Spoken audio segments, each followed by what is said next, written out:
जोहार झारखंड। मैं जोहार केमिस्ट्री की यूट्यूब चैनल में आप लोग का स्वागत है।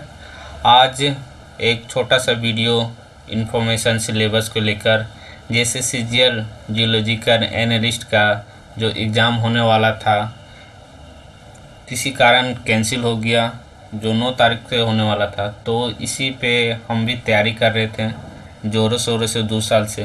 पर कैंसिल होने के बाद थोड़ा सा डिमोटिवेट तो हुए, लेकिन सोचा कि अपना पढ़ाई के साथ साथ यूट्यूब चैनल खोला जाए जो इस टॉपिक पे लेकर यूट्यूब में वीडियो अपलोड किया जाए। तो उसी के लेकर आज जेएसएससी सीजीएल टेक्निकल का जियोलॉजिकल एनालिस्ट है, उसका सिलेबस क्या है, एग्ज़ाम पैटर्न क्या है, उसका पोस्टिंग कहाँ पे देने वाला है, और जो टेक्निकल पेपर है उसमें कौन कौन सा टॉपिक पूछने वाला है।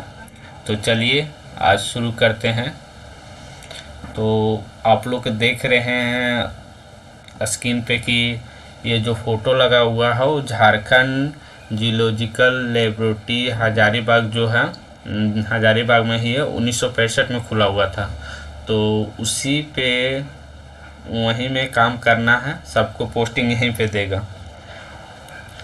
बहुत बड़ा एरिया में फैला हुआ है। 1965 बिहार में, ये जो देख रहे हैं वो बिहार में था, लेकिन 2 साल के बाद वहाँ पे सब खदान झारखंड में होने के कारण उसको शिफ्ट करके झारखंड में लाया गया। और 2 साल 1965 में तो वहाँ खुला हुआ था, उसके 2 साल के बाद हजारीबाग में शिफ्ट हुआ। बहुत बड़ा एरिया में हुआ है। आप लोग हजारीबाग से हैं तो जाके देख सकते हैं। हमने गया था और ऑफिस में भी बात किए हैं। बहुत जो जॉब कर रहे हैं, जो बड़े पोस्ट पे हैं, उससे सर से बात किए थे उस सिलेबस को लेके। तो उसी के लिए आप लोग डिस्कशन कर रहे हैं। चलिए पहले पैटर्न देखते हैं, क्या है पैटर्न। ये वहीं पे ऑफिस का खिंचा हुआ फोटो है।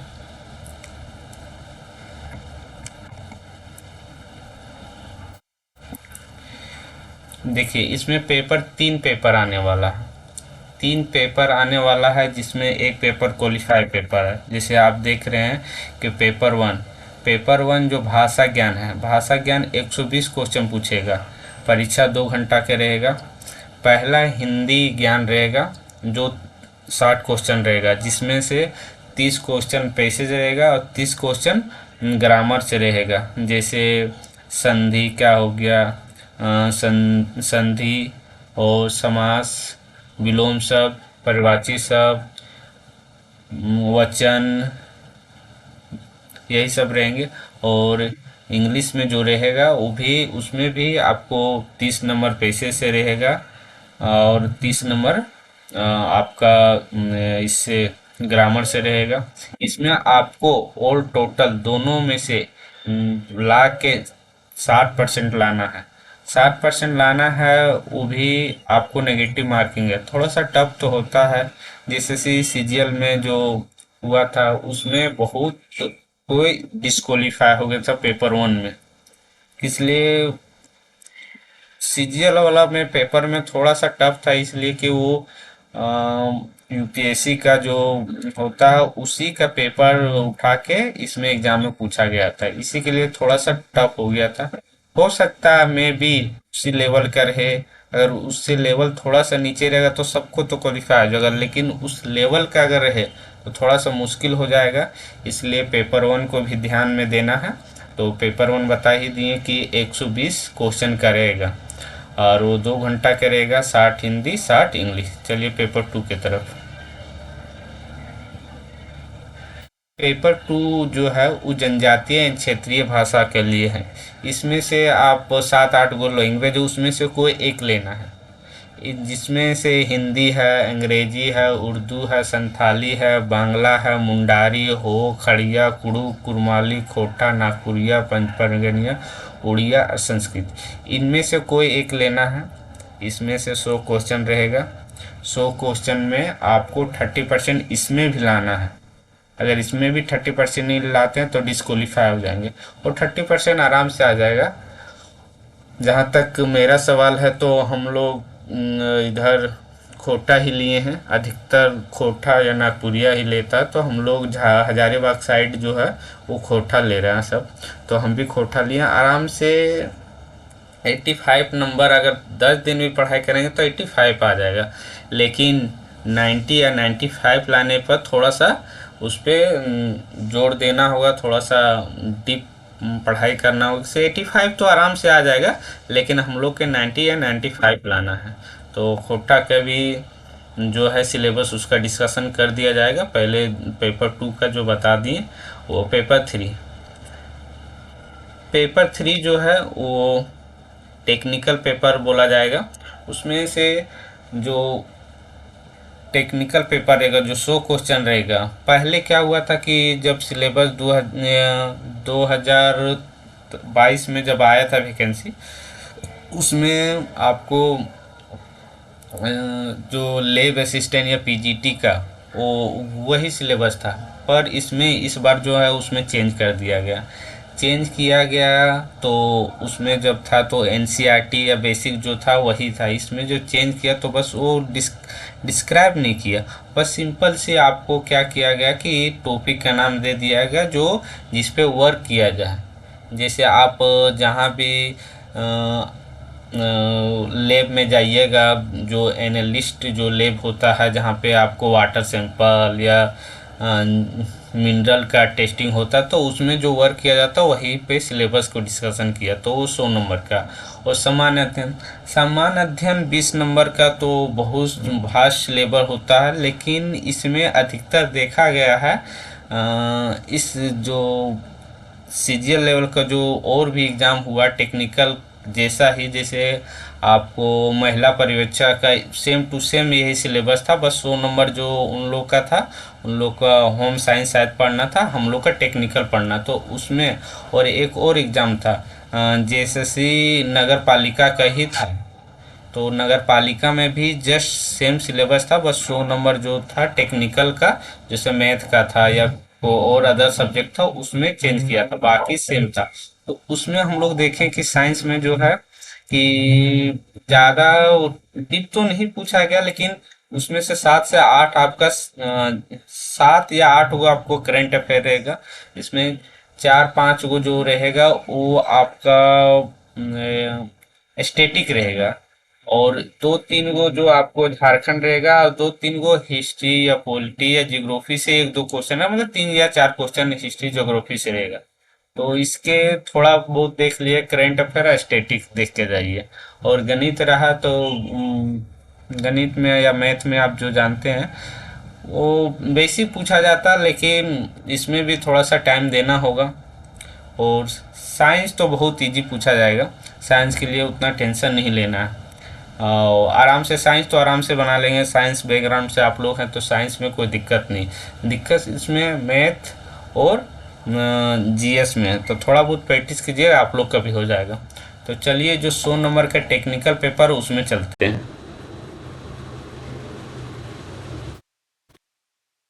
100 नंबर का जो जियोलॉजिकल एनालिस्ट का जो सिलेबस है वो डिटो इसी तरह लिखा हुआ है आपको हिंदी में। बस खनिजों को कंपोजिशन के जानकारी, विभिन्न तत्वों के रिएक्शन की जानकारी, खनिज में तत्वों का निर्धारण की प्रक्रिया का ज्ञान, स्टैंडर्ड सॉल्यूशन बनाने के विधि का रीति का ज्ञान, या जलीय नमूनों का विश्लेषण का पूर्ण जानकारी, और पत्थरों खनिजों के रासायनिक एवं प्रस्तुति जांच के पूर्ण जानकारी, ये पढ़ना हम। इसका हम इंग्लिश में भी दिए हुए, तो इंग्लिश से आप देख सकते हैं, इंग्लिश में है। तो इसमें हम एक एक करके जो 6 टॉपिक है उसका थोड़ा सा हम एक्सप्लेन करते हैं कि मिनरल ऑफ कंपोजिशन में आप सबसे मिनरल ऑफ कंपोजिशन तो बहुत बड़ा टॉपिक होता है, लेकिन हम लोग का कल सिर्फ बोला कि मिनरल ऑफ कंपोजिशन पढ़ना है। तो मिनरल ऑफ कंपोजिशन में भी हम लोग डिवाइड कर सकते हैं, जैसे डिफिनेशन हो गया, उसका क्लासिफिकेशन ऑफ मिनरल हो गया, जैसे सिलिकेट मिनरल, कैल्साइट मिनरल, ये सब अलग अलग मिनरल जो होता है उसको क्लासिफिकेशन। परसेंटेज ऑफ मिनरल, कौन सा परसेंट मिनरल का है सबसे ज़्यादा पाया जाता है, उसमें लोकेशन कहाँ पे है, ये सब के बारे में हम लोग पढ़ना। इसी में और भी आ जाएगा, जैसे मेटल का कौन सा और है या कॉपर का कौन सा और है। तो मिनरल कंपोजिशन में अधिकतर आप लोग बना लीजिएगा उस टाइप का है। ये थोड़ा सा ज़्यादा बड़ा जो सेकेंड टॉपिक है, जो रिएक्शन ऑफ वेरियस एलिमेंट, इसमें खाली रिएक्शन ऑफ वेरियस एलिमेंट जो बताएगा वो बहुत बड़ा टॉपिक हो जाता है। अब इसमें एक्सप्लेन नहीं किया कि कहाँ से क्या पूछेगा। तो अब मेरा जहाँ तक अनुमान है, जैसे आप बेसिक केमिस्ट्री जो जानते हैं, एटॉमिक स्ट्रक्चर, पीरियोडिक टेबल और एस ब्लॉक, पी ब्लॉक, ए ब्लॉक और डी ब्लॉक, थोड़ा सा मतलब अब ये नहीं बोल रहे हैं कि पूरा एकदम, लेकिन उसके जानकारी थोड़ा बहुत रहना चाहिए। और मिनरल, कुछ मिनरल का रिएक्शन क्या होता वो आपको जानकारी रहना चाहिए। तीसरा टॉपिक है डिटर्मिनेशन ऑफ एलिमेंट, जो उसमें मिनरल्स में कौन कौन सा एलिमेंट, एक मिनरल में 3-4 गो एलिमेंट हो सकता है, तो उसको कैसे फाइंड करना, कितना कंपोजिशन है, कौन सा मिनरल है, इसी पे डिटर्मिनेशन करना। तो बहुत सारा अलग अलग टॉपिक है, RDX मेथड और बहुत सारा मेथड है। उसमें आपको हम ये टॉपिक आराम से धीरे धीरे करके क्रैश कोर्स के टाइप आपको अपलोड करते रहेंगे। फिर नेक्स्ट टॉपिक आ जाता है method of preparation of standard solution. ये थोड़ा सा इजी टॉपिक हो जाता है और आप लोग पढ़े होंगे। इसमें सबसे पहला बेसिक आप मोल कॉन्सेप्ट जो 11-12 का वो एकदम पढ़ जाइए। उसमें आपका मोललिटी ये सब, नॉर्मलिटी, ये सब आपको पढ़ना है। उसके बाद primary secondary solution, primary solution ये पढ़ना है, इंडिकेटर पढ़ना है, 5-10 गो जो आपको स्टैंडर्ड सॉल्यूशन का जो स्टैंडर्डाइज करना है, जैसे सेकेंडरी स्टैंडर्ड सॉल्यूशन उसको स्टैंडर्डाइज करना। ये सेकेंडरी स्टैंडर्ड सॉल्यूशन क्यों है, प्राइमरी क्यों नहीं, वो जानकारी रखना होगा। जैसे हाइड्रोफोबिक हो जाएगा अगर हम नेचर में खुले रखेंगे तो हाइड्रोफोबिक होने का कारण, इसलिए सेकेंड स्टैंडर्ड सॉल्यूशन, इसके कारण उसको स्टैंडर्डाइज किया जाता। तो ये चीज़ आपको करना होता। फिर आप सेकेंड में आ जाएगा एनालिसिस ऑफ वाटर सॉल्यूशन या एक्वस सैंपल।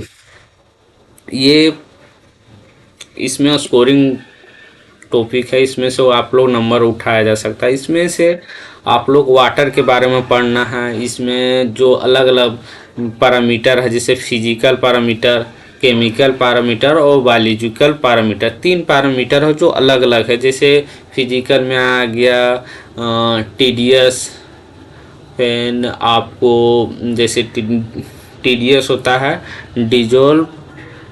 डिजोल्व पार्टिकल, इस टाइप का होता है, तो उसको आपको देखना होता है। फिजिकल, केमिकल में होता है BOD, COD, आपको निकालना होगा pH निकालना, एल्कलिनिटी निकालना होता है।